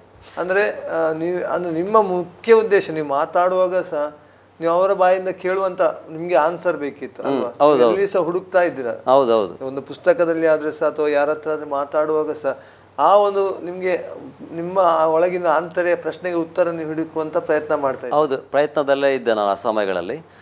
ಅದಲ್ಲದೆ ನನ್ನ ಚಿತ್ರದುರ್ಗದ ಆ ಒಂದು ಸ್ಥಳದಲ್ಲಿ ಒಬ್ಬರು ಜಯದೇವ್ ಅನ್ನೋ ಒಬ್ಬ ವ್ಯಕ್ತಿ ಇದ್ದರು. ಅವರು ಒಬ್ಬನೇ ದೇವರು ಯಾರು ಅನ್ನೋ ಪುಸ್ತಕ ಕೂಡ ಅವ್ರು ಬರೆದಿದ್ರು. ಆಗ ಅವರಲ್ಲಿ ಕೇಳುವಾಗ ಅವರು ಕ್ರೈಸ್ತರಂತ ಅವ್ರೇನು ಹೇಳಲಿಲ್ಲ, ಬಟ್ ಅವರು ನನಗೆ ಪರಿಚಯ ಆಗುವಾಗ ಒಬ್ಬನೇ ದೇವರು ಯಾರು ಅನ್ನೋ ಪುಸ್ತಕವನ್ನು ಬರೆದಿದ್ರು. ಬಟ್ ಅದು ನಾನು ತಗೊಳ್ಳಿಕ್ಕೆ ಆಗಲಿಲ್ಲ. ಬಟ್ ಅವ್ರು ಕೆಲವು ವಿಷಯಗಳನ್ನು ವೇದಗಳಲ್ಲಿ ಬರೆದಿರುವಂಥ ವಿಷಯಗಳನ್ನು ಕೂಡ ಅವ್ರು ಹೇಳಬೇಕಾದ್ರೆ ಅವಾಗ ಇಷ್ಟೊಂದು ದೇವರುಗಳಿಲ್ಲ ಅನ್ನೋದು ನನಗೆ ಗೊತ್ತು. ಅವರು ಯೇಸುಸ್ವಾಮಿ ಬಗ್ಗೆ ಏನು ಹೇಳಲಿಲ್ಲ, ಆದರೆ ಜಸ್ಟ್ ವೇದಗಳ ಬಗ್ಗೆ ಕೆಲವು ವಿಷಯಗಳನ್ನು ಹೌದು ದೇವರು ಒಬ್ಬನೇ ಅನ್ನೋದು ನನಗೆ ಆ ಸಮಯಗಳಲ್ಲಿ ಗೊತ್ತಾಯಿತು. ಹಾಗೆ ನನಗೆ ಮುಸ್ಲಿಮ್ಸ್ ಫ್ರೆಂಡ್ಸ್ ಇದ್ದರು, ಹಾಗೆ ಕ್ರೈಸ್ತರು ಫ್ರೆಂಡ್ಸ್ ಇದ್ದರು. ನಾನು ಎಲ್ಲರದ್ದು ಅಂದರೆ ಅದರಲ್ಲಿ ವ್ಯತ್ಯಾಸ ಏನಿಲ್ವಲ್ಲ, ಎಲ್ಲ ದೇವರು ಒಂದೇ ಅನ್ನೋ ಅದು ಒಬ್ಬನೇ ದೇವರು ಯಾರು ತಿಳ್ಕೊಳ್ಬೇಕಲ್ಲ. ಹಾಗಾಗಿ ನಾನು ನಮ್ಮ ಮುಸ್ಲಿಮ್ಸ್ ಫ್ರೆಂಡ್ಸ್ಗೆ ಹೇಳ್ತಾ ನಾನು ಇದಕ್ಕೆ ಬರಬೇಕು, ಮಸೀದಿಗೆ ಬರ್ತೇನೆ ಅಂತ. ನಮ್ಮ ಕ್ರೈಸ್ತ ಫ್ರೆಂಡ್ಸ್ಗೂ ಹೇಳ್ತಾ ಇದ್ದೆ, ನಾನು ನಿಮ್ಮ ಚರ್ಚಿಗೆ ಬರಬೇಕು ನಾನು ಅಂತ ಎಷ್ಟೋ ಸಮಯ ಹೇಳ್ತಾ ಇದ್ದೆ. ಸೊ ಆಗ ಹೀಗೆ ಹೋಗುವಾಗ ನನಗೆ ಚರ್ಚಿಗೆ ಹೋಗುವಂಥ ಅವಕಾಶ ಸಿಕ್ತು. ಒಂದು ಸಂಡೇ ನಾವು ಸ್ಟೇಡಿಯಮ್ಗೆ ಹೋಗಿದ್ದಾಗ ಅಲ್ಲಿ ನಾವು ಓಡಿ ಜಸ್ಟ್ ಅವತ್ತು ಸಂಡೇ ಜಸ್ಟ್ ನಾವು ರಿಲ್ಯಾಕ್ಸ್ ಮಾಡಿ ಒಂದು ಜಾಗ್ ಮಾಡಿ ರಿಲ್ಯಾಕ್ಸ್ ಮಾಡಿ ಕೂತ್ಕೊಳ್ಳುವಂಥ ಸಮಯ. ಆಗ ಕೂತ್ಕೊಂಡಿದ್ದಾಗ ಅಲ್ಲಿ ಅವರು ನಾಮಕಾವಸ್ತ ಕ್ರೈಸ್ತರೇ. ಸೊ ಆವಾಗ ಅವರು ಚರ್ಚಿಗೆ ಹೋಗ್ಬೇಕಂತ ಇದು ಮಾಡಿದರು. ಆವಾಗ ಟೈಮ್ ಆಯ್ತಲ್ಲ, ಹಾಗಾಗಿ ಸೊ ಅವಾಗ ನಮ್ಮ ಫ್ರೆಂಡ್ಸ್ ಅಂದರೆ ಅವರು ಅಲ್ಲಿ ಸ್ಟೇಡಿಯಮಲ್ಲಿ ಇದ್ದಂಥ ಫ್ರೆಂಡ್ಸ್, ಸ್ಟೇಡಿಯಮಲ್ಲಿ ಇದ್ದಂಥ ಆ ಫ್ರೆಂಡ್ಸ್ ಅವರು ನನಗೆ ಸ್ಕೂಲಲ್ಲಿ ಕಾಲೇಜಲ್ಲೂ ಕೂಡ ಇದ್ದರು. ಬಟ್ ಇಲ್ಲಿದ್ದಂಥ ಫ್ರೆಂಡ್ಸ್ ಕೂಡ ಯಾವಾಗೂ ಹೇಳ್ತಾ ಇದ್ರಿ ಬರಬೇಕಂತ, ಇವತ್ತು ಬನ್ನಿ ಅಂತ ಹೇಳಿದ ತಕ್ಷಣ ನನ್ನ ಹೃದಯದಲ್ಲಿ ಆಗ ಹೋಗ್ಬೇಕಂತ ಅನ್ನಿಸ್ತು. ತಕ್ಷಣ ಮನೆಗೆ ಹೋಗಿ ಡ್ರೆಸ್ ಚೇಂಜ್ ಮಾಡಿ ತಕ್ಷಣವೇ ಟೈಮ್ ಇಲ್ಲ, ಆಗ ತಕ್ಷಣ ಬಂದೆ. ಆಗ ಅಲ್ಲಿ ಹೋಗುವಾಗ ಆ ಚರ್ಚಲ್ಲಿ ಕೂರುವಾಗ ಏನೋ ಒಂದು ಅಂದರೆ ದೇವರಂತ ನಾನು ನಂಬಲಿಲ್ಲ, ಇದರಲ್ಲಿ ಏನೋ ಒಂದು ವ್ಯತ್ಯಾಸ ಇದೆ. ಅಂದರೆ ನಾನು ಬೇರೆ ದೇವಸ್ಥಾನಗಳೆಲ್ಲ ಹೋಗುವಾಗ ಅಲ್ಲಿ ಏನು ವ್ಯತ್ಯಾಸ ಕಾಣಲಿಲ್ಲ. ಏನಂದರೆ ಮೂರ್ತಿಗಳು ವ್ಯತ್ಯಾಸಕರವಾಗಿತ್ತು ಅಷ್ಟೇ, ಅಲ್ಲಿ ಪ್ರಸಾದ ಹಾಗೆ ಕೊಡುವಂಥದ್ದು ಅಷ್ಟೇ ಬಟ್ ಬೇರೆ ಏನೂ ಇಲ್ಲ ಅಲ್ಲಿ. ಹಾಗಾಗಿ ನಾನು ಅಲ್ಲಿ ಏನು ತಿಳ್ಕೊಳ್ಳಿಕ್ಕೂ ಆಗಲಿ, ಯಾಕಂದರೆ ಅಲ್ಲಿ ಯಾವುದೇ ಬೋಧನೆಗಳು ಯಾವುದು ಮಾಡೋದಿಲ್ಲ. ಹಾಗಾಗಿ ಏನಂದರೆ ನಾವು ಪೂಜೆ ಮಾಡಿ ಬರುವಂಥದ್ದು ಅಷ್ಟೇ ಆಗಿತ್ತು. ಬಟ್ ಅಲ್ಲಿ ಏನೋ ವಿಷಯಗಳನ್ನು ತಿಳಿಸುವಾಗ ಆ ಸಮಯದಲ್ಲಿ ಇದರಲ್ಲಿ ಏನೋ ವಿಶೇಷತೆ ಇದೆ ಅಂತ ಒಂದು ಆಲೋಚನೆಯಿಂದ ನಾನು ಇದರಲ್ಲಿ ಆಸಕ್ತಿ ಉಂಟಾಯಿತು. ಆಗ ಅಲ್ಲಿ ನಾನು ಆವಾಗಲೇ ತಕ್ಷಣವೇ ದೇವರಂತ ನಂಬಲಿಲ್ಲ. ಸೊ ಆವಾಗ ನನ್ನ ಅಲ್ಲಿ ಆಗ ನಿಜವಾಗಿ ಈಗಿರುವಂಥ ಸ್ನೇಹಿತರು ಅಲ್ಲಿ ಕೂಡ ಬಂದಿದ್ರು, ಅವ್ರಿಗೆ ಗೊತ್ತಿಲ್ಲ ನಾನು ಇಲ್ಲಿ ಬಂದಿರೋದು. ಆವಾಗ ಅವರ ತಂಗಿ ನನಗೆ ಬೈಬಲ್ ಕೂಡ ಒಂದು ದಿವಸ ಕೊಟ್ಟರು. ಆವಾಗ ಈಗೇನೆ ಅದನ್ನು ಸ್ವಲ್ಪ ಓದ್ತಾ ಇದ್ದೆ. ಹೀಗೆ ನಾನು ಕೆಲವು ಸಮಯಗಳನ್ನು ಸಮಯ ಸಿಕ್ಕುವಾಗೆಲ್ಲ ಅಲ್ಲಿ ಹೋಗಿ ಬರ್ತಾ ಇದ್ದೆ. ಅಷ್ಟೇ. ನಡುವೆ ಇನ್ನೊಂದು ಪ್ರಶ್ನೆ, ನೀವು ಹೀಗೆ ತವಕ ಪಡ್ತಿದ್ದೀರ, ನನಗೆ ದೇವರು ಅಂದರೆ ಇದು ನಾನು ಮಾಡೋದು ಸರಿಯಾ ಅಥವಾ ದೇವರನ್ನು ನೀನು ಮಾಡುವಂಥ ದೇವರಿದ್ದಾನ, ಒಬ್ಬನೇ ದೇವರ ಎಂಬಂಥ ಪ್ರಶ್ನೆ ನಿಮ್ಮಲ್ಲಿ ಉದ್ಭವಿಸಿದಾಗ ನಿಮ್ಮ ಫ್ರೆಂಡ್ಸ್ಗಳಿಗೆಲ್ಲ ನೀವು ಹೇಳಿದ್ದೀರಾ? ಅಂದರೆ ಫ್ರೆಂಡ್ಸ್ಗಳ ಬಗ್ಗೆ ನಾನು ಅಲ್ಲಿ ಬರ್ತೇನೆ ಇಲ್ಲಿ ಬರ್ತೇನೆ ಅಂತ ಎಲ್ಲ ವಿಚಾರಗಳು ಹೇಳ್ತಿದ್ರ. ಆದರೆ ಈ ವಿಚಾರ ನಿಮ್ಮ ತಾಯಿಯ ಮನೆಯಲ್ಲಿ ಅಥವಾ ತಾಯಿಯ ಬಳಿಯಲ್ಲಿಯೋ ಅಥವಾ ತಂದೆಯ ಬಳಿಯಲ್ಲಿಯೋ ಈ ವಿಷಯ ನಿಮ್ಮ ತವಕವನ್ನು ಹಂಚಿದ ದಿವಸ ಉಂಟಾ? ಇಲ್ಲ, ಅವರಿಗೆ ಯಾವುದು ಗೊತ್ತಿಲ್ಲ. ಅದೇ ನನ್ನ ಸ್ನೇಹಿತರಿಗೆ ಹೇಳಿದ್ರು ಕೂಡ ಏನೋ ನಾನು ಬರಬೇಕು ಅಂತ ಹೇಳಿದೆ, ಅಷ್ಟು ನನ್ನ ಹೃದಯದಲ್ಲಿ ಇರುವಂಥ ಒಂದು ವಿಷಯಗಳು ಯಾರಿಗೂ ಗೊತ್ತಿಲ್ಲ. ಬಟ್ ಅದು ಹುಡುಕ್ಬೇಕನ್ನೋ ಇದರಲ್ಲಿ ನಾನು ಹೋಗ್ತಾ ಇದ್ದೆ ಅಷ್ಟೇ. ಬಟ್ ನಾನು ಯಾರಿಗೂ ಹೇಳಲಿಲ್ಲ. ಆದರೆ ನನ್ನ ಒಬ್ಬ ಸ್ನೇಹಿತ ಇದ್ದೆ, ಅವ್ರಿಗೆ ಸ್ವಲ್ಪ ಆದರೆ ಜಸ್ಟ್ ಅವ್ರ ಹತ್ರ ಕ್ವಶನ್ಸ್ ಮಾಡ್ತಾ ಇದ್ದೆ ಅಷ್ಟೇ. ಒಬ್ಬರು ಸ್ನೇಹಿತರಿದ್ದೆ, ಅವ್ರ ಹತ್ರ ಕ್ವಶನ್ಸ್ ಮಾಡ್ತಾ ಇದ್ದೆ ಅಷ್ಟೇ. ಹಾಗಾಗಿ ಅವರು ಈ ಜಯದೇವ್ ಅನ್ನೋ ವ್ಯಕ್ತಿ, ಅವರು ಒಬ್ಬನೇ ದೇವ್ರ ಪುಸ್ತಕ ಯಾರು ಬರೆದು ಅವ್ರನ್ನ ಪರಿಚಯ ಮಾಡಿಸಿದ್ರು. ಆಗ ಅವ್ರು ಮಾಡಿಸಿದ್ದು. ಹಾಗಾಗಿ ಅವ್ರ ಹತ್ರ ನಾನು ಮಾತಾಡಿ ಕೆಲವು ಸಂಗತಿಗಳಲ್ಲಿ ಒಬ್ಬನೇ ದೇವರು ಇರೋದು ಅನ್ನೋದನ್ನು ನಾನು ಆ ಸಮಯಗಳಲ್ಲಿ ಕಂಡುಕೊಳ್ಳಿಕ್ಕೆ ಅವಕಾಶ ಆಯಿತು. ಓಕೆ. ಹಾಗೆ ಈಗ ನಿಮಗೆ ಒಂದು ದಿವಸ ನೀವು ಚರ್ಚಿಗೆ ಹೋದಿರಾ. ಚರ್ಚಿಗೆ ಹೋದಾಗ ನಿಮಗೆ ಅಲ್ಲಿ ಇರುವಂಥ ಒಂದು ವಿಚಾರಗಳು ನಿಮಗೆ ಏನೋ ಒಂದು ತೃಪ್ತಿ ಆದಾಗೆ ಅಥವಾ ಏನೋ ಒಂದು ಸಮಾಧಾನ ಆದಾಗೆ ಆಯಿತು. ಬಟ್ ಅಲ್ಲಿಗೆ ನಿಮಗೆ ಉತ್ತರ ಸಿಗಲಿಲ್ಲ. ಇಲ್ಲ, ಉತ್ತರ ಸಿಗಲಿಲ್ಲ. ಬಟ್ ನಿಮಗೆ ಏನೋ ಒಂದು ವ್ಯತ್ಯಾಸ ಕಂಡಾಗೆ ಆಯಿತು. ಆಮೇಲೆ ನಿಮ್ಮ ಫ್ರೆಂಡ್ಸಿನ ತಂಗಿ ಅಥವಾ ನಿಮ್ಮ ಏನು ಬೈಬಲ್ ಒಂದು ತಂದು ಕೊಟ್ಟರು. ಆ ನಂತರ ಏನಾಯಿತು ಫಸ್ಟ್? ಆದರೆ ಆ ಒಂದು ಬೈಬಲ್ ತೊಗೊಂಡು ನಾನು ಸ್ವಲ್ಪ ಸಮಯ ಸಿಕ್ಕುವಾಗ, ಯಾಕಂದರೆ ನಾನು ಕಾಲೇಜು ಮತ್ತು ನನ್ನ ಒಂದು ಸ್ಟಡೀಸು ಮತ್ತು ಇದು ಬೇರೆ ಸ್ಟೇಡಿಯಮ್ಗೆ ಹೋಗ್ತಾ ಇದ್ದೆ, ಮತ್ತು ಎಲ್ಲ ಸಮಯ ಮಧ್ಯದಲ್ಲಿ ನಾನು ಅದನ್ನು ಓದಲಿಕ್ಕೆ ಯಾವಾಗ ದಿನ ಓದಲಿಕ್ಕೆ ಆಗಲಿಲ್ಲ. ಏನು ಮಾಡ್ತಾಯಿದ್ದೆ, ಬೇರೆ ಸಮಯ ಸಿಕ್ಕುವಾಗ ಅವಾಗ ಓದ್ತಾ ಇದ್ದೆ. ಆಗ ಒಂದು ದಿನ ಅಲ್ಲಿ ಚರ್ಚ್ನಲ್ಲಿ ಫಾದರ್ ಅನೌನ್ಸ್ ಮಾಡಿದರು, 2 ದಿವಸ ರಿಟ್ರೀಟ್ ಇರ್ತದೆ ಅಂತ ಹೇಳಿದರು. ಅಲ್ಲಿ ನಮ್ಮ ಚಿತ್ರದುರ್ಗದಲ್ಲಿ ಜೋಗಿಮಟ್ಟಿ ಅನ್ನೋ ಒಂದು ಕಾಡು ಪ್ರದೇಶ ಮೇಲಿದೆ, ಅಲ್ಲಿ ಇನ್ಸ್ಪೆಕ್ಷನ್ ಬಂಗ್ಲೋ ಇದೆ, ಅಲ್ಲಿ 2 ದಿವಸ ಇರ್ತದೆ ಅಂತ. ಅವಾಗ ಅಲ್ಲಿ ಬೆಟ್ಟದ ಮೇಲೆ ಹತ್ತಬೇಕು. ಆಗ ನಾನು ಅವಾಗ ಕೇಳಿ ನನಗೆ ಆಸಕ್ತಿ ಉಂಟಾಯಿತು ಇದು ಹೋಗ್ಬೇಕಂತ. ಅದು ಮುಖ್ಯವಾಗಿ ಯವನಸ್ಥರಿಗಾಗಿ ಅದು ಇಟ್ಟಂಥ ಕೂಟ ಆಗಿತ್ತು. ಹಾಗಾಗಿ ಅವ್ರು ಹೇಳಿದ್ರು ಈ ಥರ. ನಾನು ಅನೌನ್ಸ್ ಮಾಡಿದಾಗ ನಾನು ಹೇಳಿದೆ, ಫಾದರ್ ನಾನು ಬರ್ಬೋದಾ ಆ ಒಂದು ಇದಕ್ಕೆ ಅಂತ. ಖಂಡಿತ ಬರ್ಬೋದು ಅಂತ ಅವ್ರು ಹೇಳಿದ್ರು.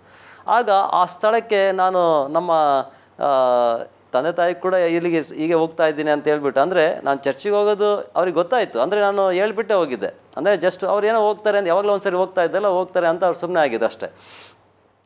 ಆಗ ಆ ಸಂದರ್ಭದಲ್ಲಿ ನಾನು ಅಲ್ಲಿ ಹೋಗುವಾಗ ಅಲ್ಲಿ ಒಬ್ಬ ಸೇವಕರನ್ನ ಇನ್ವೈಟ್ ಮಾಡಿದರು ಆ ಕೂಟದಲ್ಲಿ. ಪಾಸ್ಟರ್ ಚರೇನ್ ಅಂತೇಳಿ, ಈಗ ಅವರು ಕಾರವಾರದಲ್ಲಿ ಸೇವೆ ಮಾಡ್ತಾ ಇದ್ದಾರೆ. ಅವರು ಮೊದಲು ಚಿತ್ರದುರ್ಗದಲ್ಲೇ ಇದ್ದಂಥವ್ರು. ಆಗ ಅಲ್ಲಿ ಅವರನ್ನು ಇನ್ವೈಟ್ ಮಾಡಿದರು. ಆ ಸ್ಥಳಮಯದಲ್ಲಿ ಅವರು ಕೂಡ ಈ ಒಂದು ಪ್ರಸಂಗಿ ಗ್ರಂಥದಲ್ಲಿರುವಂಥ 12ನೇ ಅಧ್ಯಾಯ 1ನೇ ವಚನ ಕುರಿತು ಅವರು ಪ್ರಸಂಗ 2 ದಿವಸ ಆ ವಿಷಯಗಳಲ್ಲಿ ಪ್ರಸಂಗ ಮಾಡ್ತಾಯಿದ್ರು. ನಿನ್ನ ಯೌವನ ಕಾಲದಲ್ಲಿ ನಿನ್ನ ಸೃಷ್ಟಿಕರ್ತನು ಸ್ಮರಿಸು ಅನ್ನೋ ಒಂದು ಆ ವಾಕ್ಯ ಹಿಡಿದು ಅವರು ಪ್ರಸಂಗ ಮಾಡ್ತಾ ಇರಬೇಕಾದ್ರೆ ಆವಾಗ ನನ್ನಲ್ಲಿ ದೇವರು ಕಾರ್ಯ ಮಾಡೋದನ್ನು ನಾನು ಗ್ರಹಿಸ್ಕೊಂಡೆ. ಅಂದರೆ ದೇವರೇ ಅನ್ನೋದಕ್ಕಿಂತ ಆ ಸಮಯದಲ್ಲಿ ಪೂರ್ತಿ ನನಗೆ ಇನ್ನೂ ಏನು ಗ್ರಹಿಕೆಗೆ ಬಂದಿಲ್ಲಲ್ಲ. ಅಂದರೆ ಈಗ ನನಗೆ ಗೊತ್ತಾಗ್ತದೆ ದೇವರಲ್ಲಿ ಕ್ರಿಯೆ ಮಾಡಿದ್ದಾರೆ, ದೇವರೇ ಆ ಪ್ರಶ್ನೆಯನ್ನು ಮೊದಲು ಉಂಟು ಮಾಡಿದ್ದು ಅಂತ. ಸೊ ಅದು ಅವ್ರು ಮಾತಾಡುವಾಗ ಅಂದರೆ ನಾನು ಏನೋ ಕಳ್ಕೊಂಡಿದ್ದೀನಿ ಅಂತ ಅಂದ್ಕೊಳ್ತಿದ್ನಲ್ಲ, ಅದು ಆ ವಾಕ್ಯದಗಳ ಮೂಲಕವಾಗಿ ನನ್ನಲ್ಲಿ ಅದು ನನ್ನ ಹೃದಯದಲ್ಲಿ ಕ್ರಿಯೆ ಮಾಡಲಿಕ್ಕೆ ಪ್ರಾರಂಭಿಸಿತು. ನಾನು ಏನು ಕಳ್ಕೊಂಡಿದ್ದೇನೆ, ಯಾಕಂದರೆ ಅಲ್ಲಿ ಆ ವಾಕ್ಯ ತಿಳಿಸುವಾಗ ಮುಖ್ಯವಾಗಿ ನಾನು ಪಾಪಿ ಅನ್ನೋದನ್ನು ಅದು ನನಗೆ ತಿಳಿಸ್ಕೊಡ್ತು ವಾಕ್ಯ. ಅದೇ ಒಂದು ಮೆಸೇಜ್ ಆ ಸಂದೇಶದಲ್ಲಿ 2 ದಿವಸ ಇತ್ತು. ಮೊದಲನೇ ದಿವಸದಲ್ಲೇ ಸೊ ಅದು ಆ ವಾಕ್ಯಗಳು ಕೇಳುವಾಗ ನಾನು ಒಬ್ಬ ಪಾಪಿ ಅನ್ನೋದನ್ನು, ಯಾಕಂದರೆ ನನ್ನ ಕುಟುಂಬದಲ್ಲಾಗಲಿ ನನ್ನ ಬಂಧುಗಳಲ್ಲಾಗಲಿ ಯಾರೂ ನನ್ನನ್ನು ಕೆಟ್ಟವನಂತ ಯಾರೂ ಹೇಳಲಿಲ್ಲ.